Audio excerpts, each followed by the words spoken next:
Hola a todos. Esta noche empezamos con algo un poco menos matemático, pero probablemente mucho más útil si alguna vez te encuentras sin electricidad, agua corriente o la más mínima idea de fontanería moderna. Las técnicas de supervivencia medieval. Antes de ponerte cómodo, tómate un momento para darle me gusta al video y suscribirte, pero solo si realmente disfrutas lo que hago aquí. Y cuéntame en los comentarios desde dónde nos miras y qué hora es allá. Siempre es fascinante ver quién se une desde distintas partes del mundo, posiblemente mientras almacena frijoles por si acaso. Ahora, baja las luces, quizá enciende un ventilador para ese zumbido suave de fondo y acompáñame en este viaje al pasado. En la Edad Media, el fuego no era una simple comodidad, lo era todo. Calor, cocina, luz, protección y probablemente tu único amigo durante una semana de tormentas dentro de una choza de paja. Así que cuando salías de casa no llevabas meriendas, llevabas fuego. Aquí entra en escena el haz de fuego portátil, la versión medieval del encendedor Sipo, aunque este era más lento, olía a oveja y podía incendiar tu carreta entera si lo usabas mal. ¿Y cómo funcionaba? Tomabas una brasa encendida de tu propio hogar, normalmente carbón, y la envolvías en musgo seco, hongos o madera podrida especialmente elegida, a veces dentro de un cuerno hueco o una bolsa de cuero resistente al calor. En ocasiones también se envolvía en lino empapado en salitre o grasa animal para que ardiera más tiempo.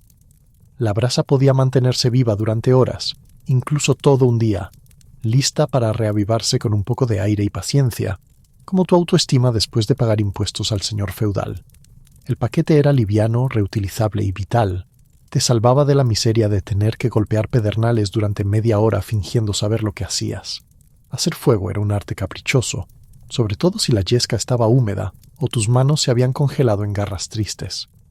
Llevar el fuego contigo significaba que podías llegar a un claro, levantar un refugio, desempacar tu milagro envuelto en musgo y, con un soplo y una oración a San Humo del Ascua, tener llamas listas para la sopa, el calor o una improvisada función de sombras. También podías compartirlo con un vecino de camino al mercado, pasando literalmente la antorcha, porque nadie quería ser el tipo que pedía fuego al anochecer. Socialmente incómodo, y a veces respondían con un «Deberías haber traído tu musgo, Gerardo». Si miras hoy una despensa de supervivencia moderna, parece un museo de ambición al vacío. Carne seca, frijoles, latas misteriosas de 2011 y suficiente estofado liofilizado para sobrevivir al apocalipsis, y aún quejarte del sabor.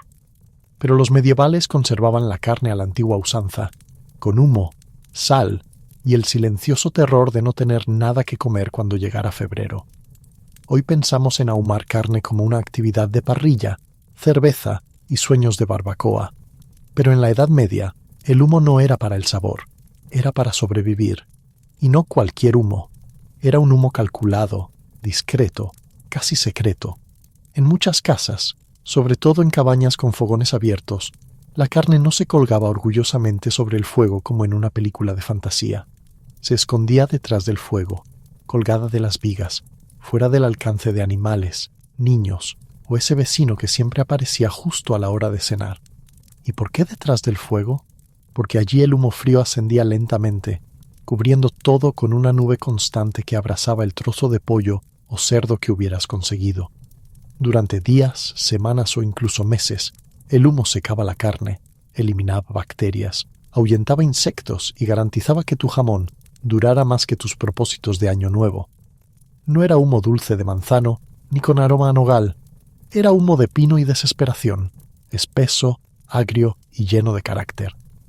Después de unos meses, la carne se endurecía, se oscurecía y quedaba blindada contra la putrefacción, los bichos y las visitas inesperadas.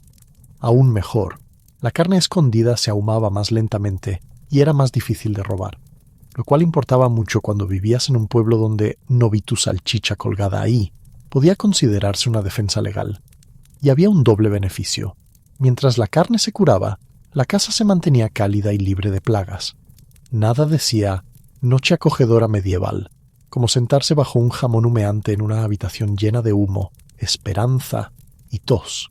Hoy en día, los amantes del prepping adoran hablar de defensa perimetral, sensores de movimiento, alambres trampa, drones con cámaras y ese amigo que jura que su perro puede oler saqueadores a 1 kilómetro.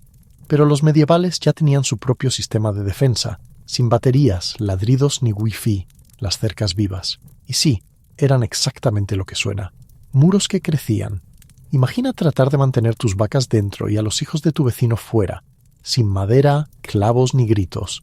La solución, hacer crecer la pared. Las cercas vivas, también llamadas setos trenzados, se creaban plantando árboles flexibles y de rápido crecimiento, como sauces, espinos, avellanos o endrinos muy juntos. A medida que crecían, no los dejaban subir rectos como hierbas ambiciosas. Los doblaban, trenzaban y entrelazaban hasta formar una muralla verde, espesa y espinosa, capaz de detener un cerdo, desviar un ganso y arruinarle la noche a cualquier ladrón. No solo eran eficaces, sino también elegantes, en ese modo puntiagudo y levemente violento tan propio del campo medieval. Algunos setos se tendían, lo que significaba cortar parcialmente los troncos y doblarlos de lado, permitiendo que siguieran vivos y brotando. Otros incorporaban plantas espinosas que servían como defensa natural y como fuente gratuita de bayas, siempre que tuvieras manos de masoquista. Y lo mejor, las cercas vivas se fortalecían con el tiempo. A diferencia de las vallas de madera, que se pudren y se caen, éstas se volvían más densas, impenetrables y baratas con los años. Los campesinos medievales no solo construían muros, cultivaban fortalezas. También servían para mucho más que seguridad. Las aves anidaban en ellas, las abejas y otros polinizadores las adoraban, y sus raíces ayudaban a prevenir la erosión del suelo. Eran como una herramienta múltiple medieval. Si esa herramienta tuviera espinas, abejas y ocasionalmente un hurón escondido. Y además eran hermosas.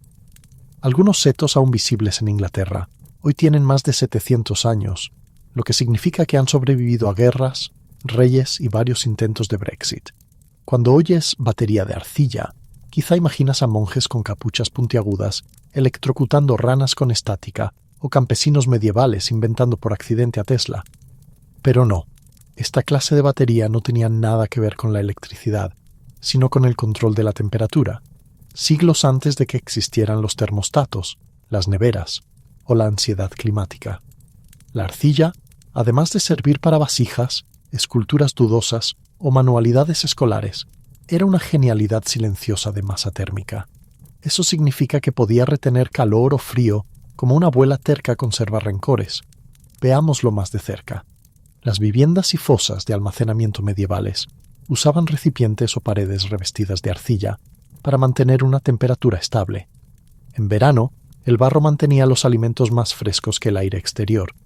En invierno, conservaba el calor más tiempo que la piedra o la madera. No era magia, era física, con barro. Las personas guardaban leche, mantequilla o guisos en vasijas de arcilla sin esmaltar, previamente humedecidas con agua. Cuando el agua se evaporaba por los poros del material, enfriaba el contenido. Era una especie de refrigerador medieval, más barato, silencioso y con cero riesgo de que tu comida supiera a freón. Algunos incluso enterraban los recipientes en sótanos o en hoyos sombreados, donde la temperatura subterránea mantenía frescos los alimentos, bebidas y, a veces, la tarta de manzana secreta de la abuela. La arcilla también se calentaba cerca del fuego y luego se usaba como acumulador de calor durante la noche. Los ladrillos calientes se envolvían en lana o se colocaban en las camas, actuando como las bolsas de agua caliente de la época, pero más rústicas. Y a diferencia de las baterías modernas, éstas nunca explotaban. En el peor de los casos, se agrietaban y se rendían en silencio, con dignidad. Si alguna vez has insultado una sartén porque tus huevos se quedaron pegados para siempre, probablemente agradezcas la existencia del teflón. Pero si hubieras vivido en la Edad Media, mucho antes de los recubrimientos antiadherentes y los infomerciales nocturnos, habrías confiado en algo más sencillo y con más ampollas, el pulido por fricción. Sí, los medievales literalmente lustraban sus ollas a mano para crear una superficie lisa y semiresistente que evitara que la comida se pegara tanto. No era magia ni perfecto, pero funcionaba sorprendentemente bien, sobre todo si tus expectativas ya estaban destrozadas por una vida entera de sopas de col. El proceso era así. Las vasijas, especialmente las de cocina, se fabricaban con arcilla tosca, tan rugosa como el papel de lija. Mientras la pieza aún estaba húmeda, el artesano frotaba la superficie con piedras pulidas, huesos o trozos de madera dura, comprimiendo las partículas del barro y sellando sus poros. Ese pulido paciente producía un brillo sutil conocido como barniz bruñido.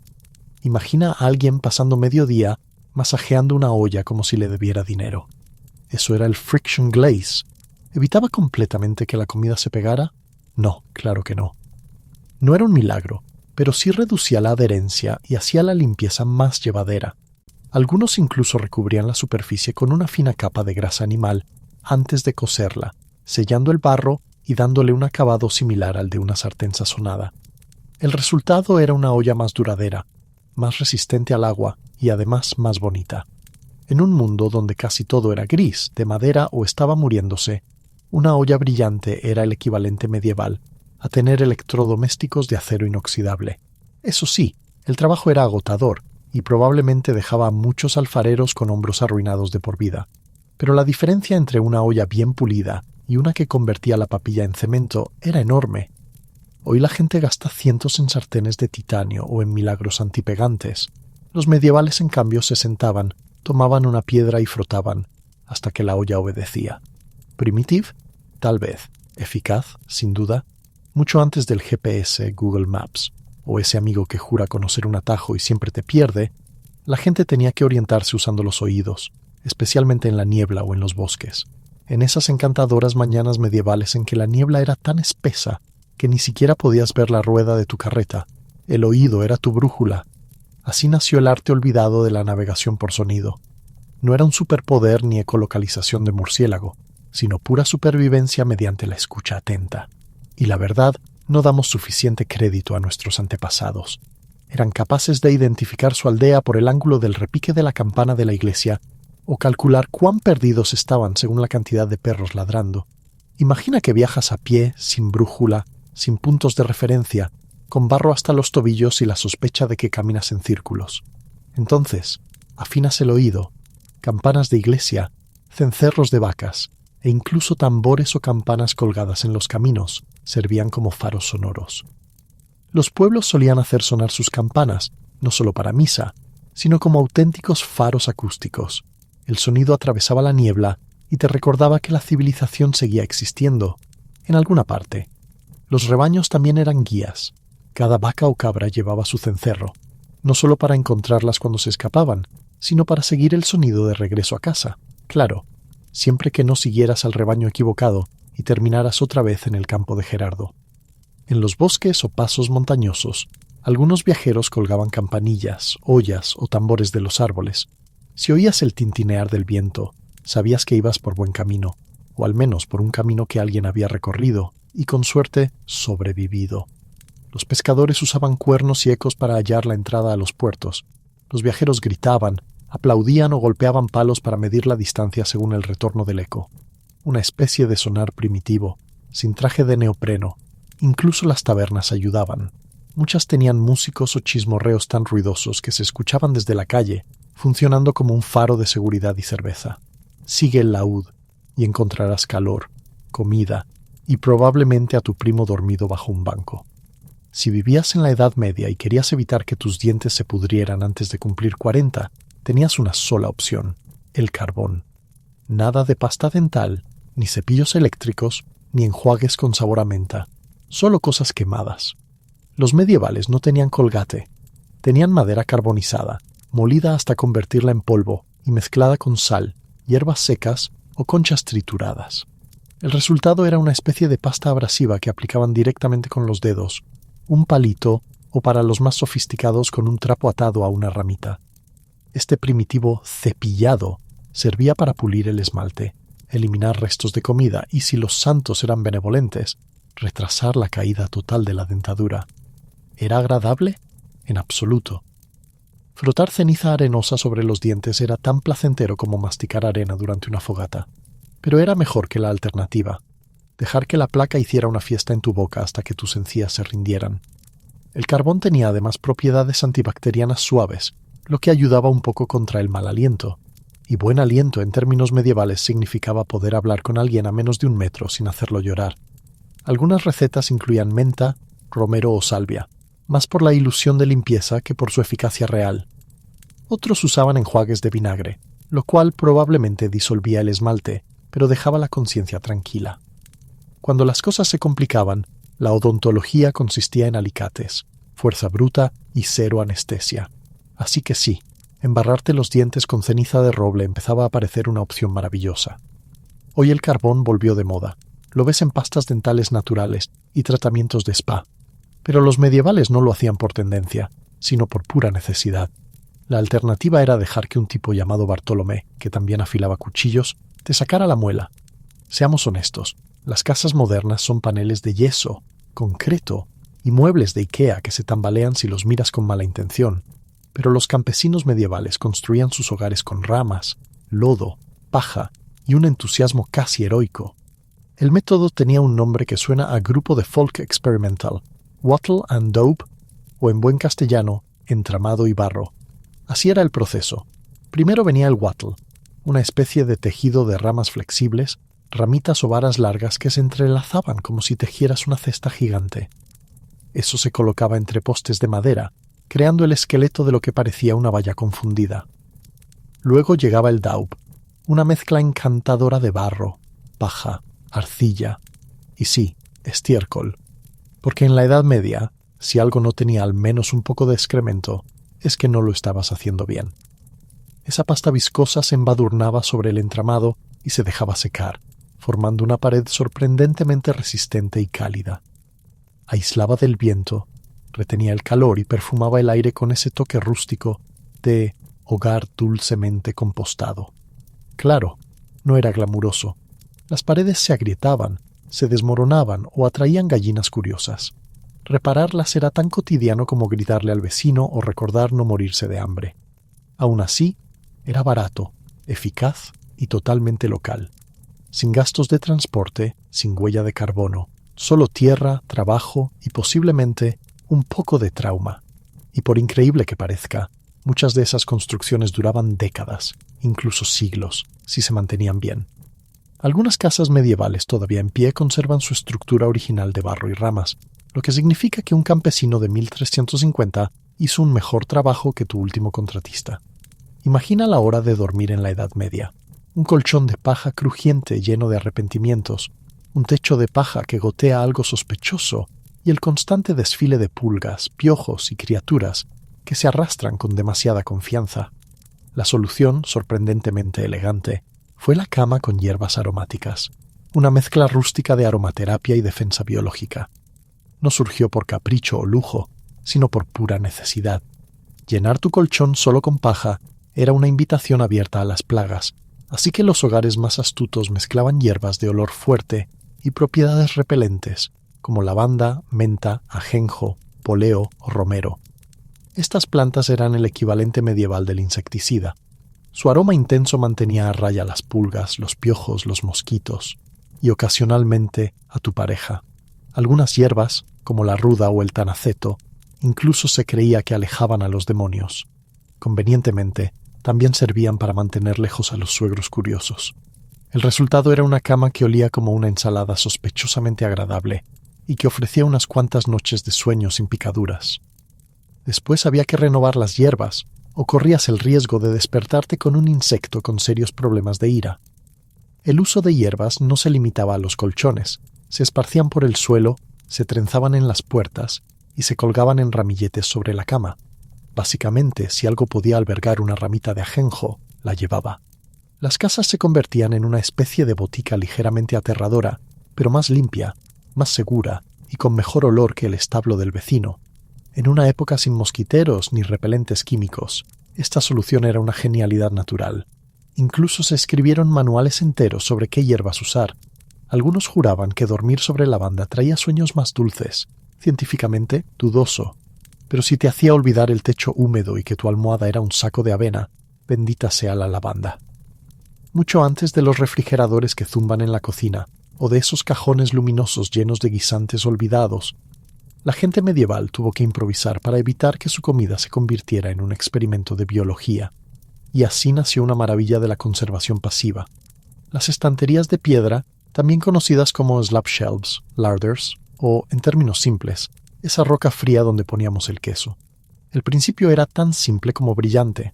Se usaban losas gruesas de piedra, generalmente pizarra o mármol, si tenías suerte o dinero, empotradas en las paredes más sombreadas de la casa, casi siempre en el lado norte, donde el sol apenas tocaba. Estas piedras absorbían la temperatura fresca del aire y de la tierra, creando una zona de frío natural, una especie de mini nevera medieval, sin ruido y con muchas más arañas. Durante los meses fríos, mantenían frescos la leche, la mantequilla, la carne y lo que quedara de la cena. Incluso en verano, las piedras seguían siendo más frías que el ambiente gracias a su masa térmica, o sea, porque la roca no se preocupa por el calor exterior. No había cables, ni bombillas, ni ese brillo de culpa a las 2 de la mañana cuando vas por un tentempié. Solo piedra, sombra y esperanza. En las casas más grandes existían habitaciones enteras de piedra o despensas subterráneas, antecesoras de los actuales sótanos o bodegas. Se construían lejos del fuego de la cocina, porque aunque amaban la sopa caliente, nadie quería mantequilla derretida en el almacén. En los hogares más acomodados las losas se cubrían con paños húmedos o jarras porosas llenas de agua en evaporación, lo que aumentaba el efecto de enfriamiento, una lección magistral de física sin haber pronunciado jamás la palabra evaporativo. Los campesinos, en cambio, simplemente colocaban la leche sobre la piedra y rezaban para que no se cortara antes del almuerzo. Hoy, si te tuerces un tobillo o te pica una abeja, recurres a una bolsa de hielo, una crema milagrosa o un gel mentolado que promete alivio y entrega decepción. Pero en la Edad Media, cuando la medicina significaba sanguijuelas, plegarias en latín o un tipo con túnica murmurando sobre tu espíritu, la gente confiaba en algo mucho más accesible: las hojas de repollo. Sí, el humilde vegetal que hoy arruina almuerzos escolares y hace que las cocinas huelan a derrota, era en su momento una herramienta de primeros auxilios. Las hojas de repollo se usaban para tratar de todo: hinchazones, golpes, inflamaciones, dolores de pecho, artritis y hasta misteriosas erupciones casi de peste. La lógica era simple. El repollo es fresco, flexible y ligeramente antibacteriano. Un apósito natural, ya empacado por la naturaleza. Se tomaba una hoja grande, preferiblemente fría, se aplastaba un poco para liberar su jugo y se envolvía alrededor del área afectada, sujeta con lino o con pura fe. El resultado era sorprendentemente calmante. La humedad y frescura de la hoja reducían la inflamación, mientras que sus compuestos naturales, azufre, flavonoides y ese inconfundible olor a huerta viva, hacían el resto. Algunos sanadores calentaban las hojas en lugar de enfriarlas. Aplicadas tibias sobre el pecho o las articulaciones, actuaban como una especie de ungüento vegetal, el Vicks Vaporub medieval, pero más verde y menos mentolado. Y lo mejor de todo, no implicaba sangre ni cuchillos. No hacía falta un monje entrenado ni un sacrificio bajo la luna. Solo un repollo y un poco de paciencia. Claro que, en tiempos difíciles, esas mismas hojas terminaban en la sopa después de usarlas. Un ejemplo perfecto de reciclaje medieval y de estómagos hechos de hierro. Antes de la electricidad, las velas aromáticas y las linternas solares recargables, la oscuridad medieval era un monstruo real. Y cuando las antorchas eran caras y las velas estaban reservadas para iglesias o nobles, la gente común tuvo que improvisar con algo más barato, más oloroso y sorprendentemente eficaz: las luces de junco, también conocidas como rushlights, o más coloquialmente, antorchas de tocino para pobres. ¿Y qué eran exactamente? Se usaban tallos largos y delgados de una planta de pantano llamada junco o espadaña. Crecían en zonas húmedas justo donde nadie quería caminar descalzo. Estos tallos se secaban, se pelaban y luego se empapaban en grasa animal, generalmente manteca de cerdo, sebo de carnero o cualquier resto grasoso no reclamado por la cena. El resultado era una especie de mecha natural, lenta y chisporroteante, que se sujetaba en un soporte metálico y se encendía como una vela. El ambiente, lejos de romántico, ardía con humo, chispeaba grasa y olía a desayuno carbonizado, pero daba luz, y en la Edad Media eso bastaba. Cada junco podía arder entre 10 y 30 minutos, dependiendo de su grosor y de lo bien que hubiera absorbido la grasa. Cuando se consumía, encendías otro. Si necesitabas más luz, te acercabas. Si se apagaba por una corriente de aire, pues bienvenido de nuevo al siglo XIII. Pero las luces de junco no servían solo para iluminar. También eran relojes improvisados. Hierve el caldo durante media luz de junco, o enciende una y cuenta cuánto tarda Gerardo en volver de la taberna. Eran baratas, rápidas de hacer y ecológicas, suponiendo que no te molestara que tu casa oliera a cerdo frito y agua estancada. Hoy guardamos la mantequilla en refrigeradores, envases de plástico o, si eres de los románticos, en una mantequera de madera artesanal. Pero en la Edad Media, y mucho antes, cuando no existían los frigoríficos, alguien miró un pantano y pensó, sí, ahí debería ir la mantequilla. Y así nació una de las tradiciones más extrañas y eficaces de conservación, la mantequilla de pantano o bog butter.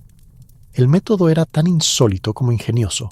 Los pantanos de turba, aunque llenos de barro, insectos y cosas que silban cuando las tocas, son fríos, pobres en oxígeno y ácidos, el ambiente perfecto para conservar alimentos.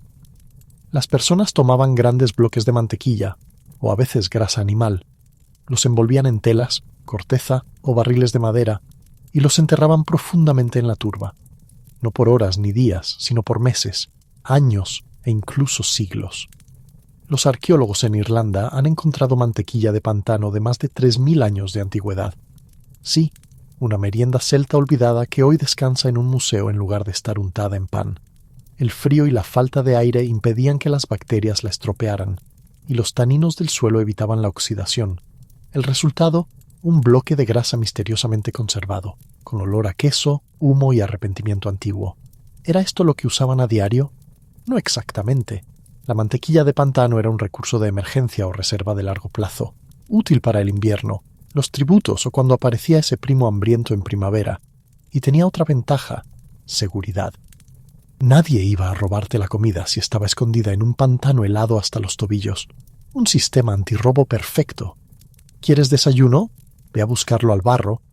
Así que la próxima vez que un electrodoméstico deje de funcionar, recuerda, los celtas ya tenían refrigeración ecológica. Solo necesitaban valor para cavar entre las ranas. Si estás imaginando a la gente medieval viviendo en casas acogedoras, con despensas ordenadas y frascos etiquetados, olvídalo. El almacenamiento de comida era menos Pinterest, y más, por favor, que esto no se pudra antes de que llegue el invierno. Y una de las soluciones más ingeniosas y naturales fueron los árboles huecos, las primeras despensas autoportantes. Estos refugios improvisados eran más comunes de lo que imaginas.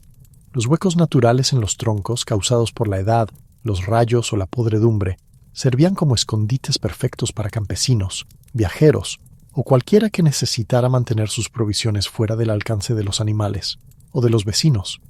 Tenías que guardar queso, carne seca o manzanas lejos del calor de la casa. Árbol. ¿Querías evitar que la cabra del vecino o el propio vecino te robara la comida? Árbol. ¿Ibas por el bosque con un faisán dudoso que no querías cargar todo el día? Árbol. El interior del tronco ofrecía sombra, aislamiento y camuflaje natural. La corteza gruesa y el hueco cerrado mantenían una temperatura estable, ralentizando el deterioro.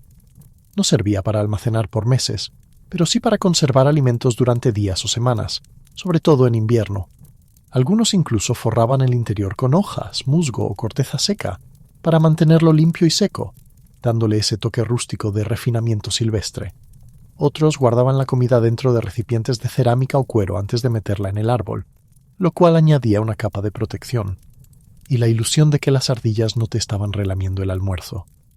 Los árboles huecos no eran solo refrigeradores naturales, también servían para ocultar objetos valiosos, hierbas curativas, armas e incluso, en tiempos de guerra, niños pequeños durante los saqueos, no como técnica de crianza, sino de supervivencia.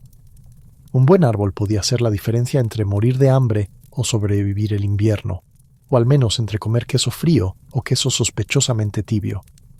En el mundo de la supervivencia moderna, comer corteza significa que las cosas han salido horriblemente mal, pero en la Edad Media, masticar árboles era, literalmente, una estrategia legítima para no morir de hambre. Así nació el tristemente célebre pan de corteza, o bark bread, un invento tan humilde como heroico, que básicamente decía: no me morí de hambre, pero sí mastiqué un pino. Durante las hambrunas, que eran frecuentes, los campesinos miraban al bosque, no buscando caza o setas, demasiado escasas o venenosas, sino bajo la corteza de los árboles. El truco estaba en no usar la parte exterior, dura y amarga, sino la capa interna llamada cambium, una franja suave y húmeda situada entre la madera y la corteza. Se raspaba cuidadosamente, Se secaba, se molía y se mezclaba con lo que hubiera a mano: bellotas, ortigas, harina si había suerte. Después se horneaba o se cocinaba en planchas calientes. El resultado era un pan plano, gomoso, de color marrón y sabor a bosque. Delicioso. No. ¿Nutritivo? Sorprendentemente sí. El cambium contiene fibra, minerales y carbohidratos complejos, suficientes para mantener con vida a una familia durante las estaciones duras. En algunas aldeas incluso existían impuestos sobre la recolección de corteza, porque si se pelaban demasiados árboles, el bosque moría, y con él la aldea también. Así que había que encontrar el equilibrio, quitar suficiente corteza para hacer pan, pero no tanta como para matar al bosque que te alimentaba. A veces se tostaba antes de molerla, lo que le daba un leve sabor ahumado, o al menos distraía al paladar del hecho de que estabas comiendo árbol. Y no era solo cosa de campesinos desesperados. Durante asedios y largos inviernos, hasta las ciudades dependían de esta harina forestal. Así que si el mundo termina y te encuentras en medio del bosque, sin víveres, sin panadería y sin esperanza, recuerda, busca un abedul, respira hondo y canaliza tu espíritu medieval. Porque sí, también puedes comerte el árbol. En la tierra entre el Tigris y el Éufrates, la belleza era una forma diaria de adoración. Los antiguos mesopotámicos no solo se arreglaban, ritualizaban el cuidado personal. Para ellos la limpieza, el perfume y la ornamentación no eran meras vanidades, sino señales de civilización, favor divino y estatus político. Cada gesto frente al espejo de bronce era una preparación no solo para el mundo, sino para los ojos de los dioses. Comencemos por los ojos. El delineado negro grueso no nació en el tocador de Cleopatra. Ya florecía siglos antes en Sumeria. Tanto hombres como mujeres dibujaban líneas dramáticas alrededor de los párpados usando una mezcla pulverizada de plomo, cobre y antimonio. Aunque eso haría temblar a cualquier dermatólogo moderno, creían que los protegía de los espíritus malignos y, de manera más práctica, del resplandor cegador del desierto. Su rutina de cuidado de la piel haría palidecer a los influencers actuales. Molían piedras semipreciosas y las mezclaban con aceites aromáticos para esfoliar y dar brillo al rostro. El barro de los ríos, cargado de minerales, se aplicaba sobre el cuerpo en capas gruesas y frescas. Después de secarse, lo raspaban con cuidado, dejando la piel lisa y resplandeciente. Las primeras mascarillas de arcilla no eran un lujo de spa, sino una forma ancestral de ciencia cosmética. La depilación era otro rito. Usaban conchas afiladas o pinzas primitivas para arrancar o raspar el vello corporal. La suavidad era sinónimo de refinamiento y pureza divina. Cuanto más pulido era el cuerpo, más cerca se estaba de parecerse a los dioses. Incluso las estatuas de deidades y sacerdotisas muestran piel lisa, rostros simétricos y grandes ojos pintados con precisión casi sagrada. Y luego estaba el aroma. Los aceites perfumados no eran un lujo, sino un puente hacia lo celestial. Mirra, incienso y cedro se mezclaban con grasa animal para crear ungüentos aromáticos que se frotaban sobre la piel.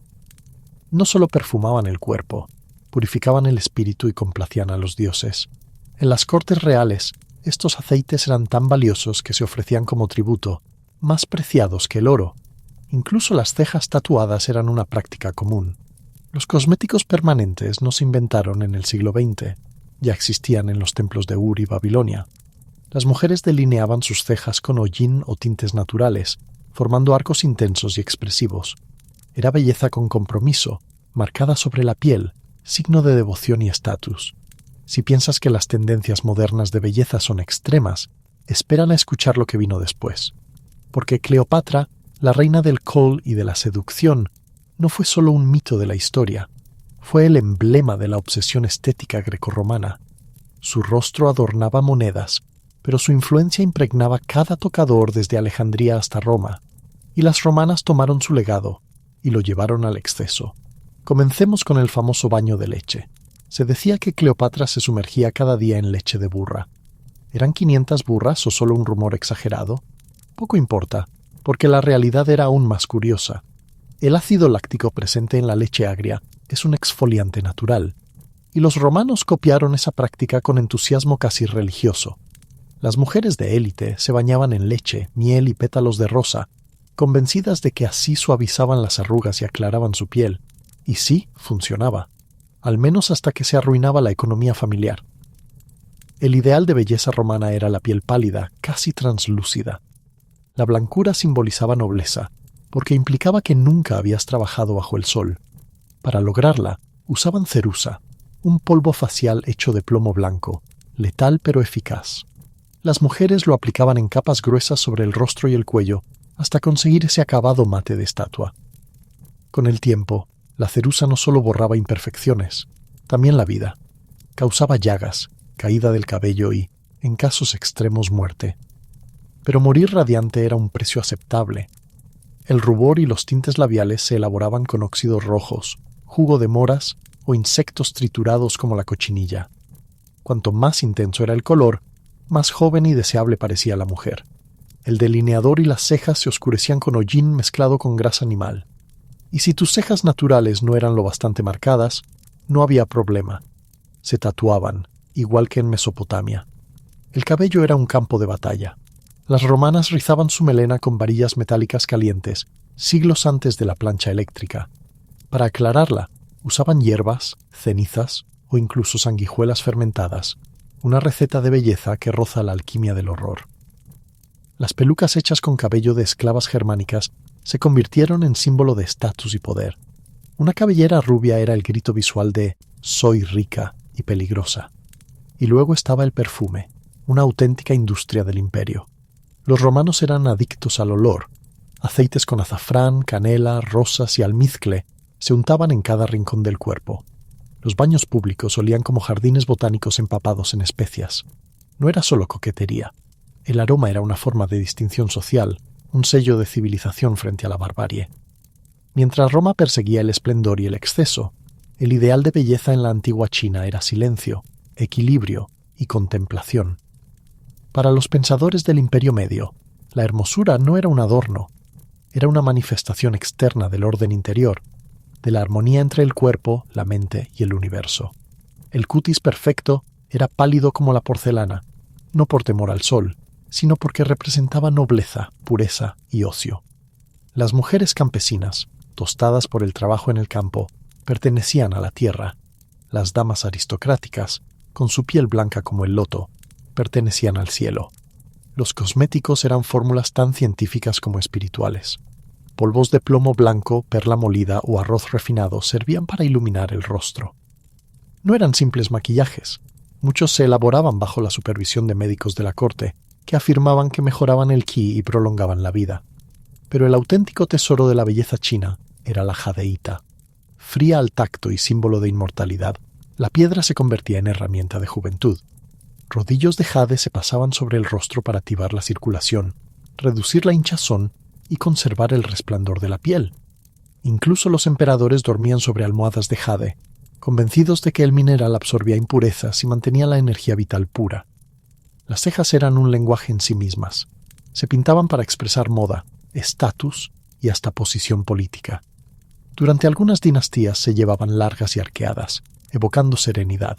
En otras, cortas y ascendentes, símbolo de vigor. El pigmento se elaboraba con carbón o ramas de sauce quemadas, aplicado con pinceles de pelo de conejo. Algunas mujeres eliminaban completamente las cejas naturales y las redibujaban más arriba, buscando un rostro casi celestial. Los labios se teñían con mezclas de cinabrio, grasa animal y cera de abeja. Las mejillas se coloreaban con pétalos de cártamo pulverizados, y los lunares pintados, pequeños puntos negros cerca de la boca o los ojos, eran considerados amuleto de encanto y misterio. El cuidado del cabello era un rito diario. Las mujeres lo lavaban con agua de arroz fermentado y aceite de camelia, dejándolo crecer hasta la cintura. Los peinados elaborados, sostenidos con peinetas de jade o alfileres dorados, eran más que adornos. Eran símbolos de estatus y equilibrio interior. En China, la belleza no era estridente ni peligrosa. Era disciplina, introspección y elegancia medida.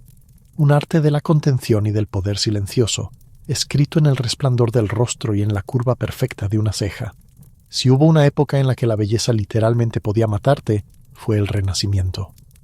En las cortes de Italia, Francia e Inglaterra, las mujeres no solo se maquillaban para verse mejor, se envenenaban con elegancia, siguiendo el ideal de una piel blanca, labios escarlata y cejas finas y elevadas.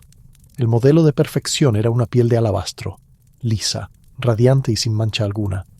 Para conseguirla, las damas aplicaban un cosmético temido y adorado, el blanco veneciano o cerusa, una pasta hecha de plomo y vinagre. Esta sustancia ofrecía una apariencia impecable bajo la luz de las velas, un brillo casi sobrenatural, el resplandor de una reina.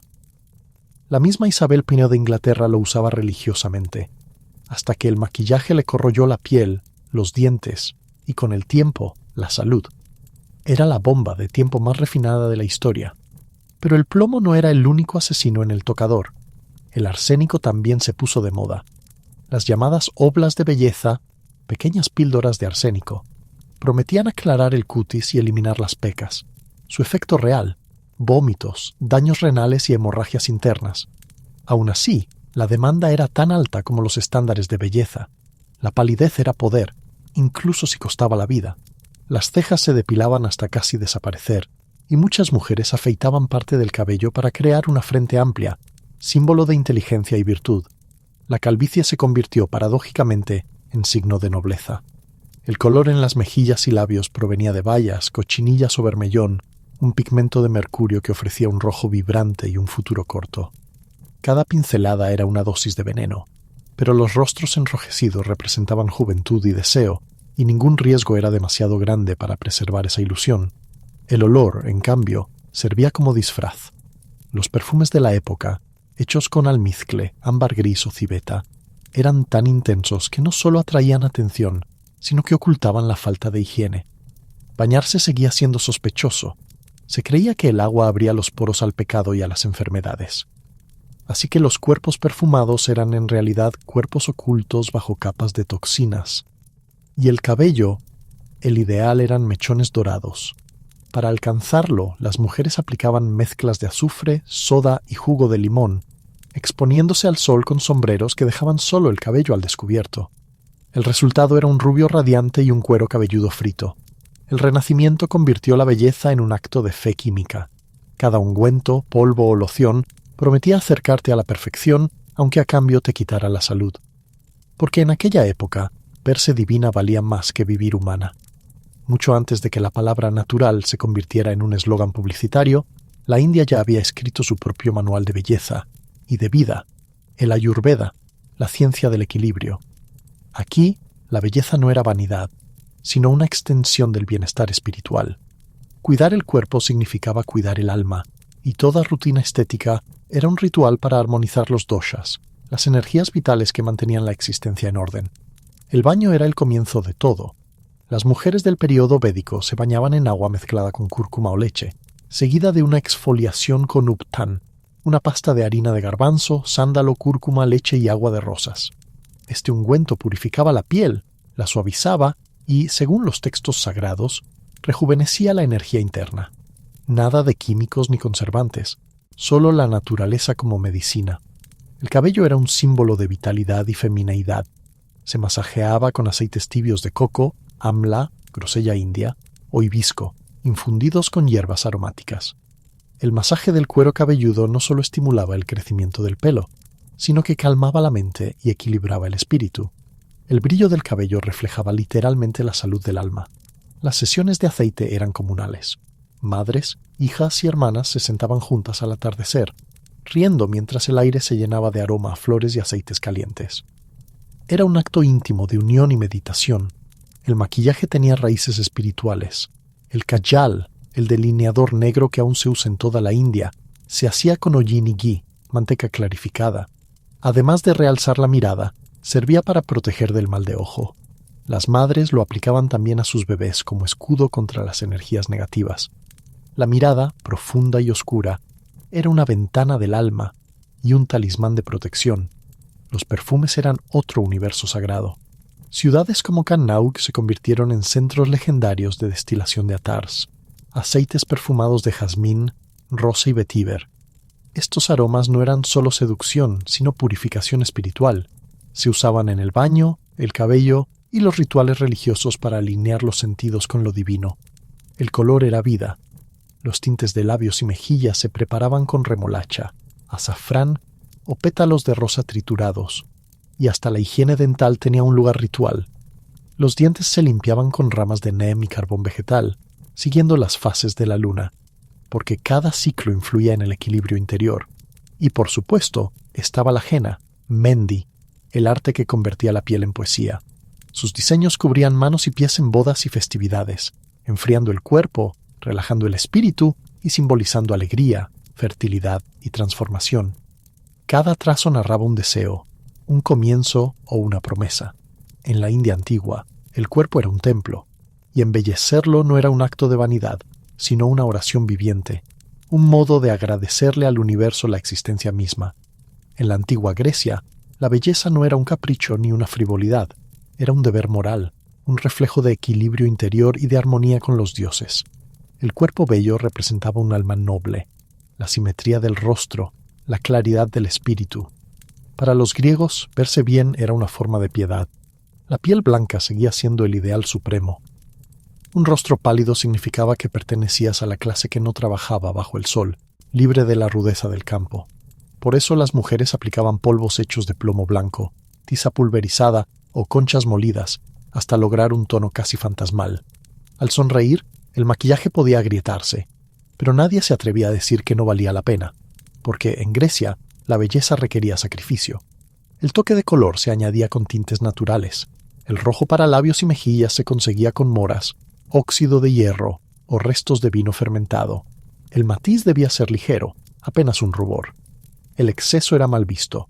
Una mujer con demasiado maquillaje era comparada con las hetairas, cortesanas refinadas que usaban cosméticos más intensos para atraer filósofos y poderosos. El cabello era un símbolo casi sagrado. Largo, ondulado y brillante, se consideraba la corona natural de la feminidad. Las griegas lo trenzaban, lo enrollaban en moños y lo sujetaban con pasadores de marfil o bronce. Algunas, buscando el tono dorado de Helena de Troya, aclaraban su melena con vinagre, cenizas y jugo de limón, exponiéndola al sol hasta lograr ese brillo de mito. El perfume era el toque final del alma limpia. Los aceites de oliva mezclados con tomillo, mirto, iris o mejorana se aplicaban después del baño, porque los griegos eran obsesivos con la limpieza. En las casas, en los gimnasios y en los templos, el baño era una comunión entre cuerpo y espíritu. La pureza física era pureza moral. Incluso las cejas tenían su propia ética. Una sola ceja continua, el famoso monobrow, era considerada signo de inteligencia y modestia. Las mujeres que no la poseían naturalmente se la dibujaban con hollín o polvo de antimonio, e incluso llegaban a pegar pelos de cabra para lograr ese arco unido que tanto admiraban los poetas. En Grecia, la belleza no gritaba. Susurra con proporciones, con mesura, con disciplina. Era el resultado de una vida ordenada, de un espíritu sereno, de una conexión directa con lo divino. Porque, para los griegos, lo hermoso era lo bueno, y quien cuidaba su apariencia, cuidaba también su alma. En las selvas y altiplanos de Mesoamérica, la belleza no era delicada ni discreta. Era un estandarte de poder, identidad y devoción religiosa. Para los mayas y los aztecas, el cuerpo era un lienzo sagrado, un territorio que debía moldearse y adornarse para honrar a los dioses. Verse diferente no era una moda, era un deber espiritual. Comencemos por una de las prácticas más impactantes, la modificación craneal. Desde la infancia, algunos bebés de familias nobles eran colocados entre tablas de madera para aplanar o alargar el cráneo, creando una forma estilizada y oblicua.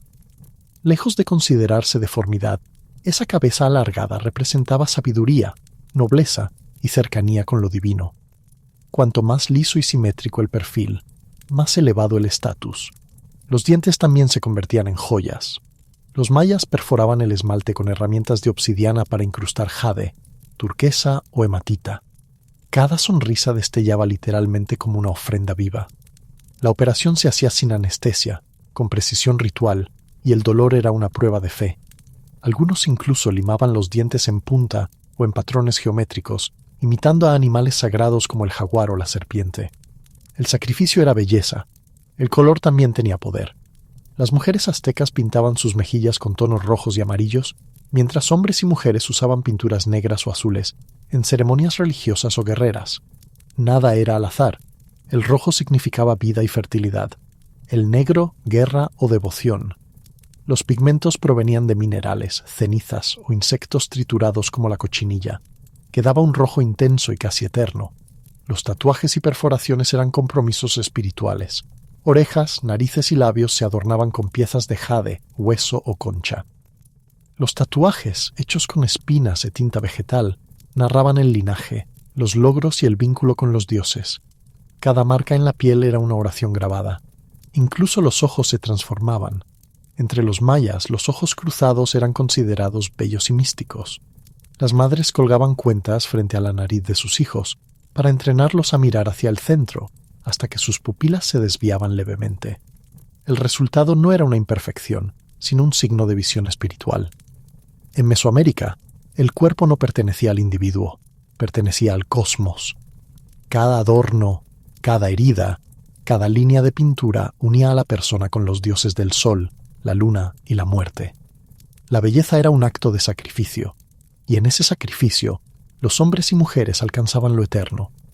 En el vasto continente africano, la belleza era tan diversa como su geografía, desde las riberas del Nilo hasta las sabanas de Nubia y los reinos de Occidente. El embellecimiento del cuerpo no era solo un gesto estético, era identidad, espiritualidad y conexión con el universo. Cada color, aroma o trenza tenía un propósito, una historia, un significado. En Egipto, la belleza era una ciencia y un deber religioso.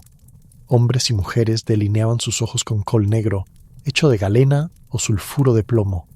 Ese trazo alargado, elegante y felino no solo servía para realzar la mirada, sino para proteger contra infecciones y el resplandor del sol del desierto. Los ojos eran considerados portales hacia el alma, y en ellos residía el poder de comunicarse con los dioses. Por eso, pintar el contorno de los ojos era una forma de invocar la bendición de Horus, el halcón solar. Los egipcios adoraban los perfumes casi tanto como los templos. Crearon auténticas obras maestras olfativas, conos de cera impregnados de mirra, canela y loto que se colocaban sobre la cabeza durante ceremonias. A medida que se derretían con el calor, liberaban su fragancia, cubriendo la piel y el cabello con un velo divino de aroma. Los aceites perfumados eran considerados símbolos de pureza y eternidad, usados después del baño como un sello de armonía interior. El cuidado de la piel era tanto una necesidad como un arte. Las arenas del desierto exigían protección, así que usaban aceites de palma, manteca de karité y aceite de ricino, mezclados con hierbas para curar heridas y mantener la piel brillante. Los exfoliantes de arena o semillas trituradas limpiaban el cuerpo, mientras las cremas herbales calmaban las quemaduras. En Egipto, la piel saludable era una señal de equilibrio entre cuerpo y espíritu. En Nubia, el cabello contaba historias. Los peinados no eran simples adornos, sino mapas de vida. Trenzas, nudos y diseños tallados en el cuero cabelludo revelaban la edad, el clan y el estado civil. Algunas mujeres teñían su cabello con henna o lo decoraban con conchas, cuentas de oro y hilos de cobre, transformándolo en un símbolo de realeza. Las coronas de trenzas elevadas no eran moda, eran tronos personales. Más al oeste, en los reinos Yoruba o Songhai, la pintura corporal y las cicatrices rituales eran portadoras de poder y belleza. Los pigmentos de índigo, ocre o arcilla se aplicaban en festividades y ritos de paso. Las marcas grabadas sobre la piel, lejos de considerarse heridas, eran emblemas de valentía, herencia y fuerza espiritual. Cada línea era una memoria viva, una historia que se llevaba puesta. En toda África, la belleza era una forma de equilibrio entre lo humano y lo divino. El cuerpo se convertía en un instrumento de comunicación con los ancestros y los dioses. El perfume, la pintura y el peinado eran plegarias, y cada gesto de cuidado era un acto de conexión cósmica. Ser bello era recordar quién eras, de dónde venías y a qué universo pertenecías. La belleza, a través de los siglos, siempre ha exigido sacrificios, pero en el mundo antiguo, ese sacrificio no era solo tiempo o esfuerzo, podía costarte la salud, la cordura o incluso la vida. En cada civilización, el deseo de perfección empujó a las personas más allá del límite de lo soportable, convirtiendo el cuerpo en campo de experimentación y el rostro en altar del sufrimiento. El veneno más constante fue el plomo. Desde Roma hasta Grecia y la Europa renacentista, los polvos de plomo eran el secreto de las pieles pálidas y sin imperfecciones. Lo aplicaban con devoción, sin saber que el mismo cosmético que embellecía su piel estaba destruyendo su cuerpo desde dentro. Pérdida de cabello, parálisis, daño renal y una muerte lenta envuelta en sedas. Ser blanca como el mármol era la mayor de las virtudes, aunque el mármol terminara por convertirse en tumba. El arsénico fue otro aliado letal. Las mujeres lo ingerían en pequeñas dosis para lograr un brillo translúcido, un resplandor enfermizo que se confundía con pureza. Con el tiempo, su uso provocaba vómitos, desmayos y sangrados, pero el ideal de la perfección seguía siendo más fuerte que el instinto de supervivencia. Era el veneno disfrazado de virtud. En Asia, el tormento adoptó otras formas. En China, durante ciertas dinastías, el arte de los pies de loto marcó el cuerpo femenino con dolor perpetuo. Desde la infancia, los pies de las niñas se envolvían y doblaban hasta romper los huesos, todo para lograr una forma diminuta y curvada, símbolo de gracia y obediencia. El sufrimiento se transformaba en adorno. Cada paso era una herida, pero también un poema visual que decía: «Soy bella, porque padezco». En Mesoamérica, el cuerpo se modificaba con orgullo y resistencia. Los mayas incrustaban piedras en los dientes. Los aztecas tatuaban y perforaban la piel con espinas. El dolor no era un obstáculo, sino una vía hacia lo sagrado. El sufrimiento purificaba, conectaba con los dioses y dejaba cicatrices que contaban una historia de poder y fe. En África y Medio Oriente, las cicatrices rituales también eran marcas de belleza y coraje. Tallar la piel con cuchillas o espinas no era una tortura, sino un lenguaje de identidad. Cada línea representaba el paso de la infancia a la adultez o la pertenencia a un linaje. Pero estas prácticas, hechas sin antisepsia, dejaban infecciones, fiebres y a veces muerte. Incluso los perfumes, tan divinos en apariencia, podían ser peligrosos. En Egipto, los conos aromáticos incluían aceites tan concentrados que irritaban o quemaban la piel. Y en Europa, donde el baño era visto con desconfianza, las capas de grasa perfumada atrapaban polvo, bacterias y enfermedad bajo una ilusión de pureza. No existían normas, ni ciencia que protegiera, ni moderación que frenara. Cada receta de belleza era una ruleta de la fortuna.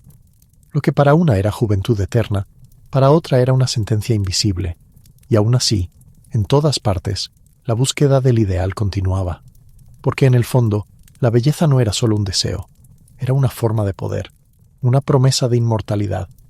Los cuerpos brillaban, los rostros relucían, pero las cicatrices, las enfermedades y los venenos quedaban ocultos bajo polvos, aceites y sonrisas. El precio de la perfección siempre fue el mismo, la vida misma, ofrecida en silencio al altar del espejo. Y así, entre sombras de templos, espejos de bronce y perfumes de mirra, la historia de la belleza humana se disuelve como incienso en el aire. Cada civilización la buscó a su manera, con barro y jade, con fuego y veneno, con fe y dolor. Algunos la encontraron en la simetría del rostro, otros en la pureza del alma o en la cicatriz que contaba una historia.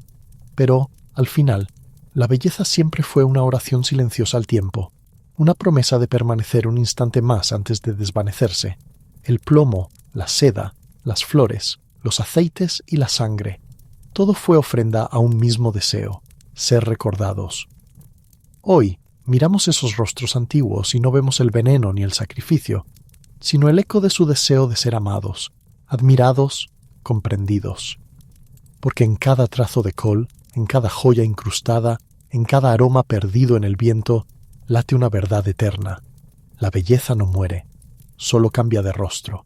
Y mientras las estrellas vigilan lo que fuimos, el mundo sigue frente al espejo, buscando en su reflejo algo más que perfección, buscando quizás la inmortalidad.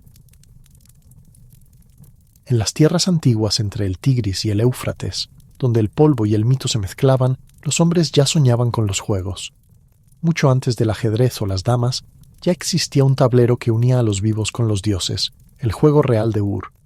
Descubierto en los años 20 por el arqueólogo británico Sir Leonard Woolley, entre las tumbas reales de Ur, este juego tiene más de 4.500 años. Pero no era un simple pasatiempo guardado en un rincón de arcilla.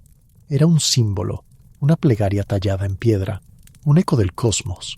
El tablero, una pequeña caja rectangular, estaba compuesto por 20 casillas decoradas con lapislázuli, concha marina y piedra caliza roja, incrustadas en betún oscuro. Más que un juguete, parecía un altar portátil. Las piezas avanzaban por el tablero impulsadas por dados piramidales de 4 caras, en una carrera donde cada movimiento podía ser suerte o destino. El objetivo era sencillo: llevar tus 7 piezas al final antes que tu oponente. Pero bajo esa sencillez se escondía algo más profundo. Los sabios creen que cada casilla representaba una etapa del viaje del alma, una metáfora del tránsito por el caos, la fortuna y el juicio divino. Las casillas centrales, adornadas con símbolos, eran lugares de peligro o protección, donde los dioses podían sonreír o apartar la mirada. Ganar no era solo vencer al rival, era demostrar que sabías navegar el universo, mover tu espíritu con prudencia y encontrar el hilo invisible de la voluntad divina. Porque este juego, según los textos cuneiformes, era también un oráculo. Los escribas consultaban los dados y los movimientos para leer augurios, interpretando cada tirada como un mensaje de los dioses. Era una especie de tarot antiguo, mezclado con la tensión de un duelo de estrategia, y el juego viajó. Tableros similares se han encontrado en India y Egipto, lo que sugiere que fue el primer juego internacional de la historia, una red silenciosa de cultura y fe. Para los sumerios, jugar no era matar el tiempo, era enfrentar el destino con las manos, medir la voluntad de los dioses y tal vez vislumbrar la estructura secreta del universo. El juego real de Ur no era un juego, era un ritual, una carrera espiritual, un ensayo para la eternidad. Mucho antes de que los faraones escribieran sus nombres en piedra, en Egipto ya se jugaba con el destino. El tablero de Senet, con sus 30 casillas perfectamente alineadas, era más que un entretenimiento. Era un mapa del viaje del alma a través del Duat, el inframundo egipcio. Se han encontrado tableros de Senet en tumbas que datan del 3100 a.C., pintados en las paredes o tallados junto a los sarcófagos, como si el juego acompañara al difunto en su tránsito eterno. Incluso el joven Tutankamón fue enterrado con uno, colocado cuidadosamente sobre su regazo, esperando su turno para jugar con los dioses. El tablero tenía 3 filas de 10 casillas. Cada jugador, con 5 o 7 piezas, debía recorrer el camino y salir del tablero antes que su rival. Los movimientos se decidían lanzando palos o huesos, que funcionaban como dados primitivos. Pero no bastaba con suerte, hacía falta estrategia, paciencia y respeto, porque cada tirada representaba una decisión del alma frente al destino. Con el paso de los siglos, Senet se transformó. De pasatiempo doméstico pasó a ser un ritual sagrado, una metáfora del viaje hacia la inmortalidad. Cada casilla tenía un significado espiritual. La casa del renacimiento, la de la felicidad, la de la purificación o la del peligro. Avanzar por el tablero era como navegar por los juicios del más allá, donde cada error podía costar la eternidad. Algunos tableros estaban grabados con jeroglíficos protectores, invocaciones a los dioses o hechizos que ayudaban al jugador a atravesar las pruebas invisibles. Era, literalmente, una guía de supervivencia para el alma. La casilla número 26 se conocía como la Casa del Renacer, símbolo de una nueva vida. La 27, la Casa de la Felicidad, el descanso final. Otras representaban trampas, castigos o demoras en el viaje espiritual. Jugar bien al Senet no era cuestión de suerte, sino de equilibrio y sabiduría. El juego estaba consagrado a Maat, la diosa del orden, la justicia y la verdad universal. Ganar significaba haber mantenido el alma pura, digna de cruzar el umbral del más allá. Perder era caer en la oscuridad, condenado a repetir los errores del mundo terrenal. En los templos y tumbas, los egipcios no decían «jugamos al Senet», decían «caminamos con los dioses». En las plazas polvorientas de Atenas, en los patios de los templos o entre risas al atardecer, el sonido seco de los astragalos, los pequeños huesos de oveja o cabra, marcaba el pulso de la suerte. A simple vista, parecía un juego inocente, unos huesos lanzados al aire, un reflejo rápido, una carcajada. Pero en Grecia, nada era tan simple. Los astrágalos eran, al mismo tiempo, diversión, destino y devoción. Cada hueso tenía 4 caras, cada una con un valor y un nombre. El jugador los arrojaba y observaba cómo caían, buscando combinaciones perfectas que parecían dictadas por los dioses. Los llamaban los huesos de la suerte, pero también las manos del destino. Los niños los usaban como juguetes, los adultos como desafío o ritual. En los mercados de Atenas, las mujeres jóvenes los lanzaban con elegancia, tratando de atraparlos en el dorso de la mano, a veces solo para impresionar a un observador curioso. El juego tenía algo de coquetería, de danza entre azar y control, cada movimiento medido, cada mirada robada. Pero más allá de la risa y el juego, los astrágalos eran un lenguaje sagrado. Los sacerdotes los usaban para leer augurios, interpretando los resultados como mensajes de Apolo o Hermes. Una tirada afortunada podía ser un signo de amor o éxito, una mala caída, una advertencia del destino. Y cuando los 4 huesos caían mostrando la misma cara, ese lanzamiento perfecto era llamado el tiro de Venus, una combinación tan rara que se creía tocada por la gracia divina. Los astrágalos también acompañaban a los muertos. Se han encontrado dentro de tumbas, junto a juguetes, amuletos y copas, tal vez para que el alma jugara con ellos en el más allá, o para que los dioses la recibieran con una partida a su medida. Con el tiempo, el marfil, el bronce y el cristal reemplazaron al hueso, pero el sentido del juego no cambió. Era azar y arte, devoción y deseo. Un diálogo silencioso entre el jugador y los dioses, porque en Grecia, lanzar los astrágalos no era pasar el tiempo, era tocar el destino con los dedos, una súplica disimulada entre risas y ecos de eternidad. En las villas de mármol, en los cuarteles del imperio y hasta en las tabernas de los puertos, los romanos jugaban una guerra silenciosa. Su nombre, Ludus Latrunculorum, el juego de los pequeños soldados. No había dados ni suerte, solo mente fría, estrategia y una paciencia forjada como el acero de sus espadas. Era un duelo de inteligencia, un entrenamiento para generales, un espejo del orden y la ambición romana. El tablero, grabado sobre piedra o madera, tenía un patrón de casillas, a veces 8 ábalas 8, otras 10 pers 10, y cada jugador comandaba un ejército de piezas iguales, llamadas latrones, los mercenarios. El objetivo era simple y despiadado: rodear y capturar al enemigo. No se trataba de correr o escapar, sino de pensar como un comandante, de anticipar, engañar, sacrificar y vencer. Algunos tableros incluían casillas especiales, tronos, fortalezas o puntos de poder donde las piezas podían resistir el ataque. Se han hallado versiones del juego desde Britania hasta Egipto, grabadas en muros, pavimentos y tejados. Los soldados lo jugaban mientras esperaban la batalla, los comerciantes entre tratos y los nobles para mostrar su ingenio ante los invitados. En Roma, ganar al ludus no solo demostraba habilidad, mostraba carácter. Perder era admitir debilidad, y ningún romano soportaba eso.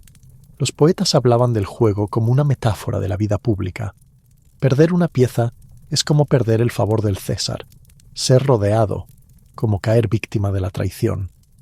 El Latrunculorum era más que una distracción, era una forma de pensar, de enseñar que la fuerza sin astucia no conquista, y que en el tablero, como en la vida, la victoria pertenece a quien sabe esperar. Los dioses también jugaban, o eso decían los cronistas, porque incluso el destino, en manos romanas, parecía moverse según reglas. Con el paso del tiempo, el juego desapareció, pero su espíritu sobrevivió en el ajedrez, las damas y todos los juegos de estrategia que nacieron después. Cada movimiento, cada sacrificio, lleva todavía el eco del ludus, la guerra transformada en pensamiento. Antes de que el Senet dominara las casas y tumbas del antiguo Egipto, existía otro tablero, envuelto en misterio y devoción.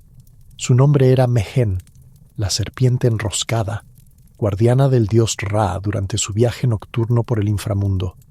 Jugarlo no era simple distracción, era participar del orden cósmico, avanzar por el cuerpo del tiempo mismo. El tablero tenía la forma de una serpiente enrollada sobre sí misma, dividida en pequeños rectángulos que se curvaban hasta la cabeza, el punto final del camino. Cada partida era un descenso simbólico al más allá, un recorrido por los peligros, las sombras y la protección divina que acompañaba al sol en su renacimiento diario. Los jugadores usaban pequeñas canicas o fichas, a veces esferas de arcilla o marfil, y figuras de leones talladas en piedra o hueso. Algunos creen que los leones representaban guardianes o adversarios, otros los aliados del jugador en el tránsito por el cuerpo de la serpiente.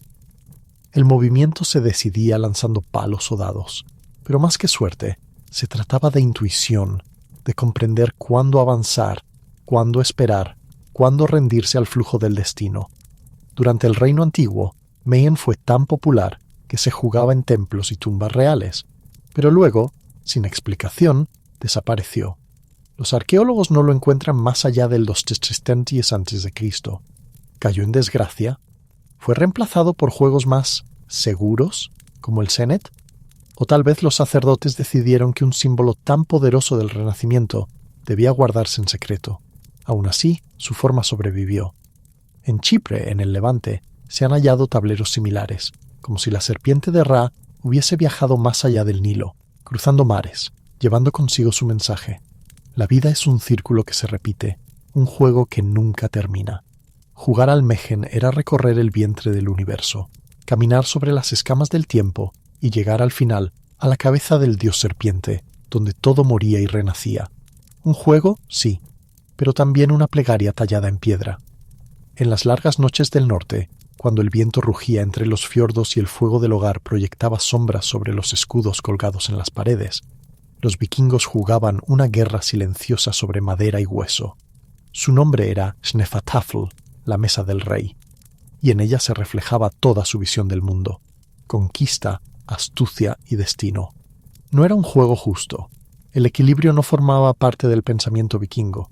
Un jugador controlaba al rey y a un pequeño grupo de defensores en el centro del tablero, rodeados por un ejército enemigo que los superaba en número 2-1. El objetivo del rey, escapar hacia una de las esquinas. El objetivo de los atacantes, atraparlo rodeándolo por los 4 costados. Sin dados, sin suerte, solo estrategia pura. Cada movimiento era una decisión de vida o muerte. Cada sacrificio, una enseñanza sobre liderazgo. El jugador del rey debía pensar como un jefe sitiado. Decidir cuándo luchar, cuándo huir, cuándo engañar. El atacante, en cambio, debía actuar con frialdad, cerrando el cerco lentamente, como una tormenta que no deja salida. Los tableros se tallaban en madera, piedra o asta de ciervo, con cuadrículas decoradas y fichas de vidrio, hueso o ámbar. Los marineros lo llevaban en sus viajes, lo jugaban en cubiertas, tabernas y fortalezas costeras. Algunos nobles tenían versiones talladas en marfil, adornadas con dragones y runas. El Hnefatafl no era solo un pasatiempo, era un entrenamiento mental. Enseñaba táctica, previsión y el valor de la calma ante el caos. Incluso los misioneros cristianos, al llegar al norte, usaron el juego para conectar con los paganos, reemplazando la pieza del rey por un obispo, intentando bautizar la estrategia vikinga. Pero cuando el ajedrez llegó a Escandinavia desde el sur, el viejo tafl comenzó a desaparecer. Las piezas fueron olvidadas, los tableros cubiertos de polvo, y los dioses del norte dejaron de mover sus fichas. Aún así, en cada partida moderna de ajedrez, en cada pensamiento calculado antes de atacar o rendirse, vive un eco del Hnefatafl, porque fue allí, en las sombras del norte, donde los hombres aprendieron que incluso en la guerra más desigual, la mente podía ser más afilada que la espada. En los patios perfumados de los palacios indios, entre incienso, tambores y el murmullo de los elefantes, los reyes y cortesanos se reunían en torno a una cruz dibujada en el suelo. Era el tablero de Pachisi, el juego del destino, una danza de karma y realeza, donde cada lanzamiento de conchas podía decidir la suerte de un hombre o de un imperio. El tablero, con forma de cruz, representaba los 4 caminos del mundo, los puntos cardinales, los ciclos del tiempo y la intersección del alma con el universo. En el centro estaba el trono, el hogar espiritual al que debía regresar cada pieza. Los jugadores movían sus fichas, 4 por persona, según el número de cowries, caracolas sagradas, que caían boca arriba. Ningún dado, solo el capricho del océano convertido en oráculo. Cada jugada combinaba estrategia, paciencia y fe. Mover demasiado pronto podía significar perderlo todo. Esperar demasiado, ver cómo el destino te adelantaba. Capturar una ficha del rival no era solo victoria, era un golpe al ego, un eco del poder y la guerra. El emperador Akbar el Grande no solo amaba el Pachisi, lo transformó en espectáculo. Mandó construir un tablero gigantesco en su palacio de Fatehpur Sikri, donde hombres vestidos con los colores de las piezas se movían como si fueran fichas vivas. Desde lo alto, Akbar observaba y ordenaba los movimientos como un dios jugando con el destino de los hombres. Era teatro, política y oración. Cada partida era una metáfora de la vida, el equilibrio entre deseo, kama, deber, dharma, riqueza, artha y liberación, moksha. Perder una pieza podía ser castigo del karma. Ganar, una señal de alineación con el orden universal. No se trataba solo de vencer, sino de jugar en armonía con el cosmos. Con el tiempo, Los británicos tomaron el juego y lo redujeron a una versión más simple: Ludo. Desaparecieron los símbolos, los mantras, la filosofía. El destino fue reemplazado por el azar. Pero en cada tablero moderno, bajo los colores brillantes y los dados de plástico, aún duerme el alma del Pachisi, una lección de humildad ante la rueda del universo. En los templos del Valle de México, bajo el olor del copal y el eco de los tambores, los hombres del sol jugaban al patoli, un juego que no era solo diversión, sino una ofrenda viva al destino. Allí, el azar tenía nombre divino, y cada lanzamiento de frijoles marcados era una plegaria, una súplica al dios del placer y el exceso, Macuilxochitl, señor del juego, de la danza y de la fortuna. El tablero era una cruz, como el del Pachisi, pero sus 40 y tantas casillas no representaban caminos de hombres, sino ciclos del tiempo, 52 espacios, uno por cada año del calendario sagrado, un reflejo del universo que giraba entre orden y caos. Jugar al patoli era, en esencia, repetir el movimiento del cosmos.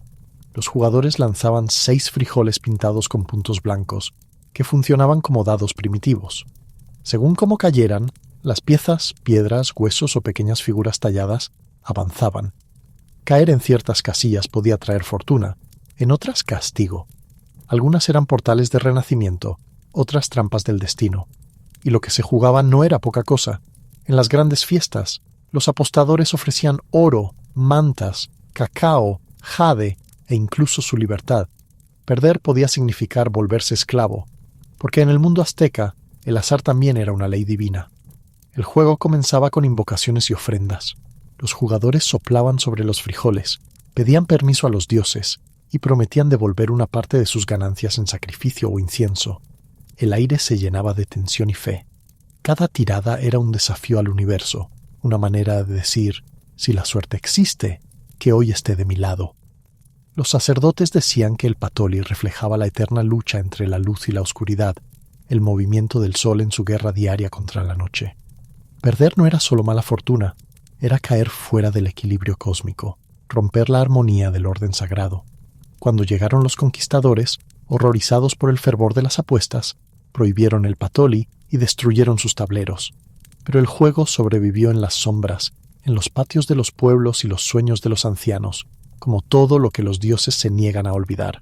Porque el patoli no era un pasatiempo, era una conversación con el destino, un intento humano de entender la voluntad divina lanzando una y otra vez los huesos del universo sobre la tierra. Hoy jugamos para distraernos, para pasar el tiempo o escapar del ruido. Pero en la antigüedad, jugar era recordar el orden del mundo. Los tableros eran templos en miniatura, las piezas, símbolos del alma, del poder, del destino. Cada movimiento tenía un eco, una consecuencia, como si los dioses observaran desde arriba, lanzando sus propios dados invisibles. En Mesopotamia, mover una ficha era navegar entre el caos y la providencia. En Egipto, cada partida de Senet era un ensayo para cruzar el inframundo. En Grecia, los huesos del azar caían como mensajes de los dioses. En Roma, la estrategia sobre el mármol enseñaba a gobernar hombres. En India, los caracoles del Pachisi giraban con la rueda del karma. En las tierras aztecas, los frijoles del patoli marcaban el pulso del universo. Cada civilización jugaba, pero ninguna lo hacía por jugar. El tablero era el espejo del alma, una forma de entender lo invisible. Ganar significaba mantener el equilibrio. Perder, aceptar la lección del destino. Los juegos enseñaban a pensar, pero también a creer, a respetar la suerte, la muerte y la paciencia, a comprender que todo avance exige un sacrificio y que, a veces, retroceder una casilla puede salvarte la vida. Cuando el sol se ponía sobre los templos y los palacios, los hombres guardaban sus fichas, pero no el misterio, porque sabían que al día siguiente el tablero volvería a abrirse, como el cielo, como el tiempo, como la eternidad misma. Y quizá, aún hoy, cada vez que movemos una pieza, cuando lanzamos un dado o esperamos nuestro turno, estamos repitiendo un gesto ancestral, el mismo que un faraón, un sumerio o un guerrero vikingo hizo hace milenios. Una forma de decirle al universo, sigo jugando, aún sigo aquí. Mary Wollstonecraft Godwin vino al mundo el 30 de agosto de 1796 y desde su primer respiro, el destino ya la observaba con exigencia. Nació en medio de un terremoto intelectual, hija de dos espíritus rebeldes, Mary Wollstonecraft y William Godwin, pensadores que desafiaron las columnas de la sociedad inglesa del siglo XVIII. Su madre, autora de Vindicación de los Derechos de la Mujer, había declarado con fuego que las mujeres eran seres racionales, dignas de educación, independencia y libertad. Su padre, un filósofo político y novelista visionario, predicaba contra la monarquía, la religión organizada y las cadenas del matrimonio tradicional. Juntos, formaron una unión más parecida a una revolución que a un hogar, y apenas 11 días después del nacimiento de Mary, su madre murió. La vida de la niña quedó marcada por el genio y la pérdida desde el principio. Creció en una casa llena de libros, ideas y discusiones, rodeada por la sombra de una madre que nunca conoció, pero cuya voz seguía viva entre las páginas de su obra. William Godwin no escondió esos textos, los ofreció a su hija. Así comenzó su educación, libre, indómita, distinta. Aprendió mitología griega, ciencia, poesía, filosofía e historia cuando otros niños apenas sabían escribir su nombre. El jardín fue su aula, los libros, sus aliados, y las ideas de Cage, Rousseau y Voltaire, su alimento. Pero aquel hogar no era un paraíso. Su padre volvió a casarse, y la relación con su madrastra, Mary Jane Claremont, fue una batalla constante de frialdad y resentimiento. La nueva señora Godwin favorecía a sus propios hijos, y veía en Mary una muchacha rebelde, con demasiada imaginación y poca docilidad. Mary, en cambio, detestaba las expectativas domésticas y encontraba refugio en la escritura y los sueños. A los 10 años ya llenaba cuadernos con historias. A los 14 devoraba libros que intimidaban a los adultos. No estaba hecha para el bordado ni para el té, sino para la tormenta. Su infancia, moldeada por los ideales de la revolución, la libertad y el pensamiento radical, fue el preludio de una vida destinada a romper moldes. Su origen estuvo rodeado de muerte, pero también de fuego.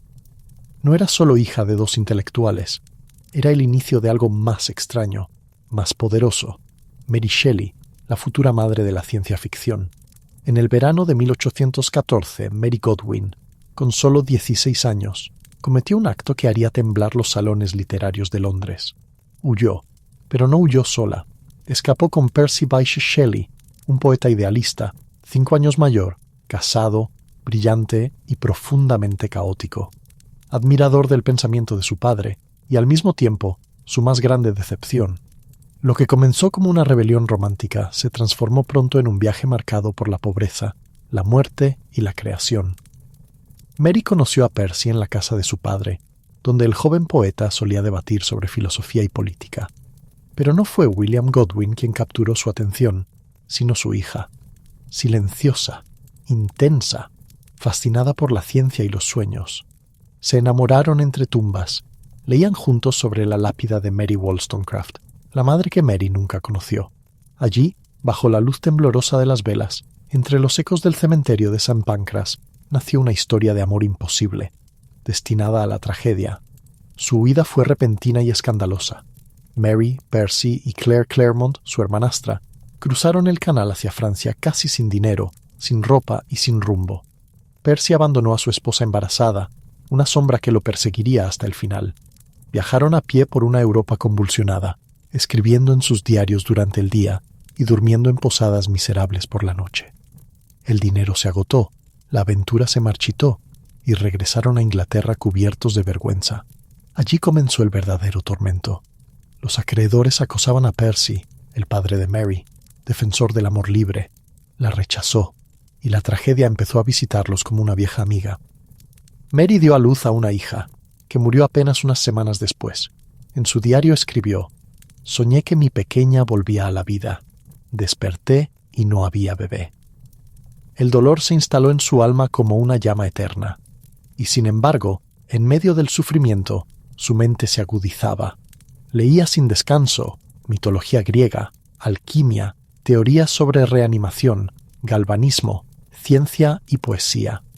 Vivía al margen, una mujer radical en un mundo que no toleraba mujeres radicales.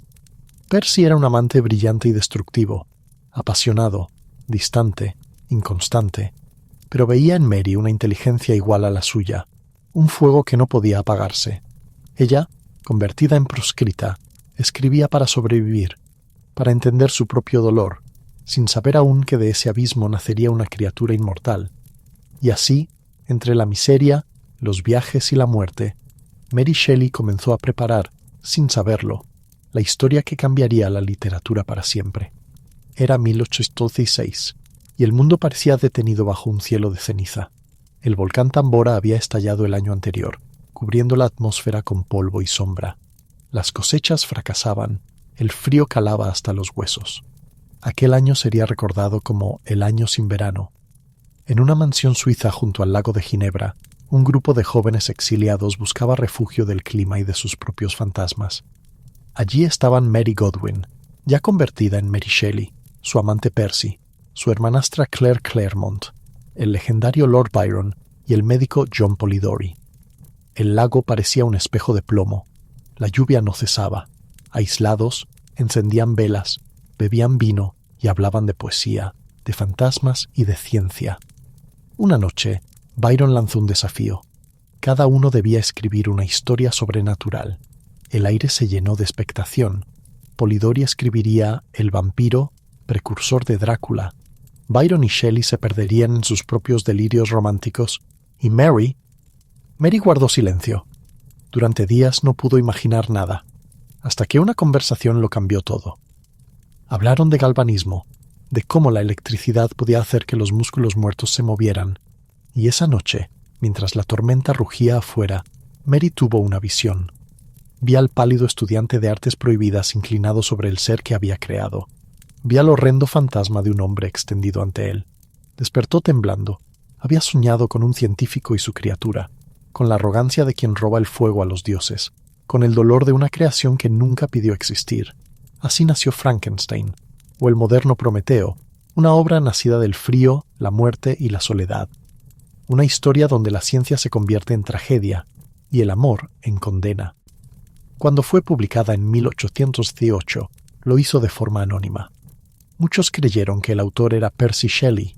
Él había escrito el prólogo. Él era el hombre, el poeta, el nombre conocido. Pero el alma del libro no era suya. Era de Mary. Ella había transformado su dolor en electricidad, su rebeldía en mito. Había tomado los relámpagos del mundo y con ellos dio vida a un monstruo que nunca moriría. El nacimiento de Frankenstein no trajo gloria, sino sombras. Mientras su criatura comenzaba a caminar por las imprentas de Europa, la vida de Mary Shelley se desmoronaba con una crueldad casi poética. A su regreso a Inglaterra, la tragedia volvió a tocar su puerta. Sus dos hijos pequeños, Clara y William, murieron uno tras otro. Ella, de disentería en Italia. Él, de malaria poco después. Mary, apenas con 20 años, había enterrado ya 3 hijos. Su diario se volvió un campo de lágrimas. «No hay consuelo para mí», escribió. El mundo le había arrancado lo que más amaba, y solo le quedaba el eco de sus pensamientos. En 1819, una chispa de esperanza. Nació su hijo Percy Florence, el único que sobreviviría. Pero la paz no duró. 3 años después, Percy Bysshe Shelley, el poeta, el amante, el cómplice, murió ahogado en una tormenta frente a la costa italiana. Tenía apenas 30 años. Su cuerpo fue encontrado días después, irreconocible, con un libro de poemas de Keats en el bolsillo. Mary tenía 24. Había perdido a su madre, a 3 hijos, a su hermanastra y al amor de su vida. El mar se lo llevó todo, menos una cosa, su voz. Reunió los restos de su esposo, su memoria, sus versos. Guardó lo que quedaba de su corazón, literalmente, pues se dice que conservó un fragmento endurecido del órgano, envuelto en seda, en su escritorio. El dolor se volvió su musa. Siguió escribiendo. Valperga, una novela histórica sobre ambición y poder. El último hombre, una visión apocalíptica de un mundo destruido por la peste, donde la soledad es más mortal que la enfermedad. En sus páginas se respiraba el mismo vacío que habitaba su alma. Pero Mary no se rindió. Convirtió la muerte en palabras, la desesperación en arte. Había amado con la fuerza de un rayo y ahora sobrevivía como su propia criatura, hecha de ruinas pero aún viva, aún consciente. El fuego que la había destruido también la mantenía encendida. A mediados de la década de 1820, Mary Shelley era una viuda joven, una madre solitaria y una escritora que vivía rodeada de fantasmas. Apenas tenía 28 años y ya había enterrado a casi todos los que había amado: su madre, sus hijos, su hermanastra, su esposo.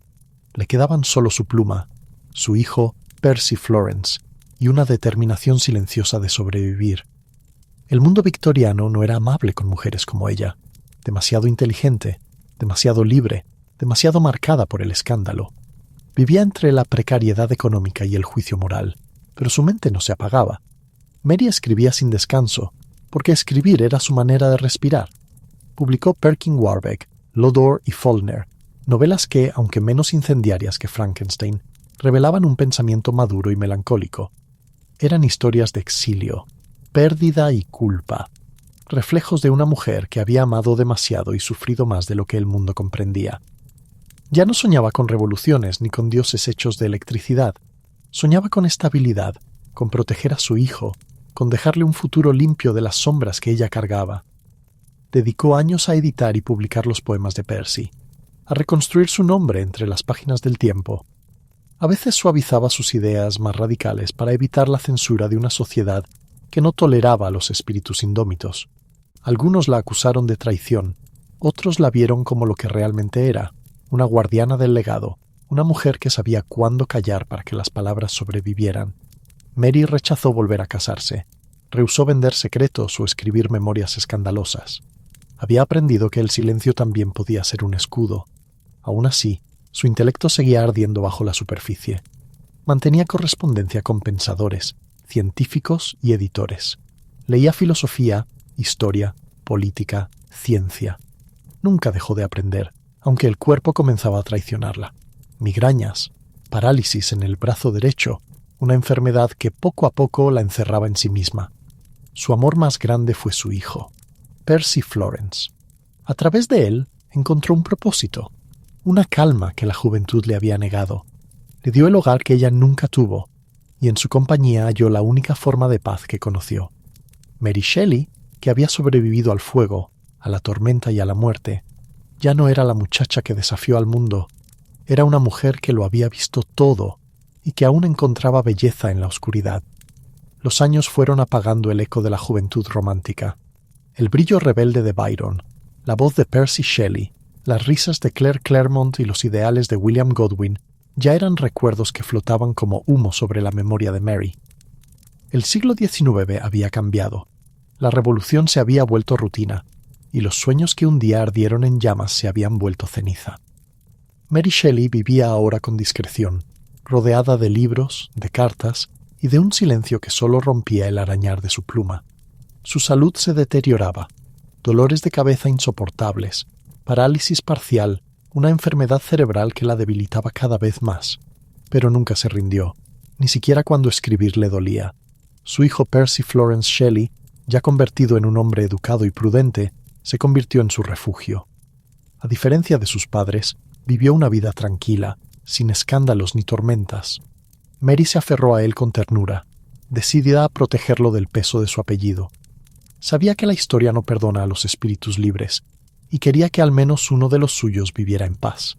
Siguió trabajando hasta el final, corrigiendo, editando, preservando los versos de Percy. Su mesa de trabajo era un altar a la memoria, cartas, mechones de cabello de sus hijos muertos y, según cuentan, un fragmento del corazón endurecido de su esposo, envuelto en seda, guardado como un talismán. Nunca volvió a casarse. El amor, para ella, había sido un rayo que ilumina y destruye a la vez. Nadie podría ocupar el espacio que él dejó. Nadie debía hacerlo. El 1 de febrero de 1851, Mary Shelley murió a los 53 años, en Londres, acompañada por su hijo y su nuera. Murió en silencio, como había vivido sus últimos años, con dignidad, con dolor, con palabras aún por escribir. Entre sus pertenencias se encontraron los recuerdos de toda una vida, trenzas infantiles, cuadernos, poemas y aquel trozo del corazón que nunca quiso enterrar. Incluso en la muerte, Mary seguía siendo la guardiana de los fantasmas. Pero la historia no terminó con su último suspiro, porque el monstruo que había creado ya respiraba por sí mismo. El mundo apenas comenzaba a descubrir quién era realmente Mary Shelley, no solo la viuda de un poeta, sino la arquitecta del miedo moderno, la madre de la ciencia ficción, la mujer que transformó la pérdida en eternidad. Mary Shelley murió, pero su voz no. Su historia no terminó en aquel invierno londinense de 1851. Solo cambió de forma. Mientras su cuerpo descansaba, su criatura, el monstruo de su imaginación, comenzó a despertar en el mundo moderno. Al principio, Frankenstein fue visto como una rareza, una novela gótica escrita por una mujer demasiado joven, demasiado dolida, demasiado brillante. Los críticos la llamaron una curiosidad. El público, sin embargo, no pudo mirar hacia otro lado. Había algo en aquella historia que trascendía su tiempo, una chispa de verdad que dolía demasiado para ser ignorada. Décadas más tarde, el mito se expandió más allá de las páginas. El teatro lo adoptó, convirtiendo a la criatura en un ser sin voz, brutal, casi caricaturesco, muy lejos del alma trágica que Mary había imaginado. Aún así, cada representación aumentaba su poder. El monstruo se liberó de su creadora, y con él, la pregunta que nunca muere: ¿qué sucede cuando el hombre juega a ser Dios? En el siglo XX, el cine lo resucitó definitivamente.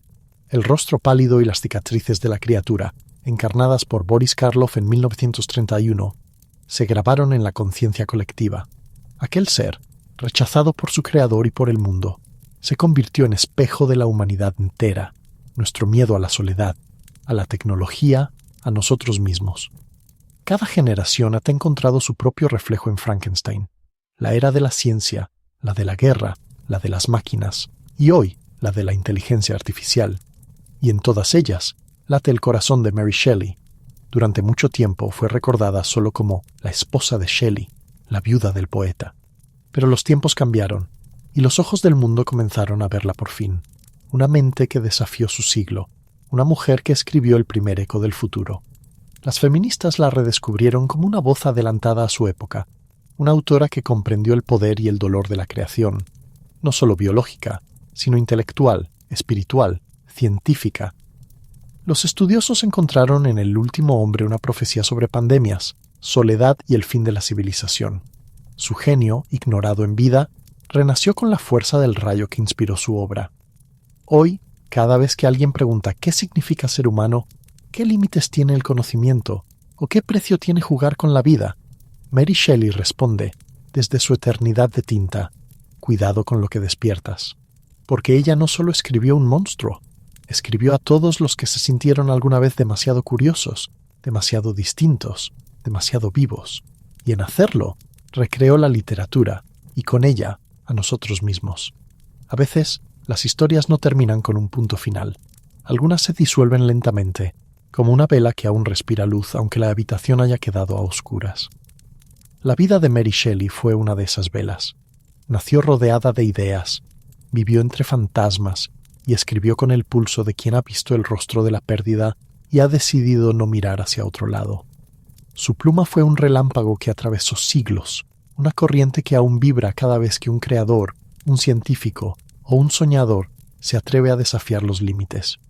Mary no solo imaginó un monstruo hecho de partes humanas, imaginó el reflejo de nuestra propia especie, curiosa, brillante, arrogante, temerosa. Su criatura sigue caminando, no entre tumbas ni laboratorios, sino en cada pregunta sobre lo que significa crear vida, despertar conciencia o desafiar al destino. A ella, la mujer que transformó el dolor en fuego, la pérdida en conocimiento, el silencio en eternidad, le debemos más que una novela. Le debemos el lenguaje mismo de nuestras pesadillas y la promesa de que incluso en la oscuridad, una mente puede encender el mundo. Y cuando esta historia se apaga, cuando el ruido de la tormenta se disuelve y solo queda la respiración tranquila de la noche, quizás aún podamos escuchar su voz, susurrando entre los rayos y las sombras: no temas al monstruo. Témeles a los hombres que olvidan su corazón, porque mientras su criatura sigue viva, Mary Shelley nunca ha muerto. Su fuego aún arde en cada historia que nace del miedo, de la soledad y del deseo imposible de vencer a la muerte con palabras.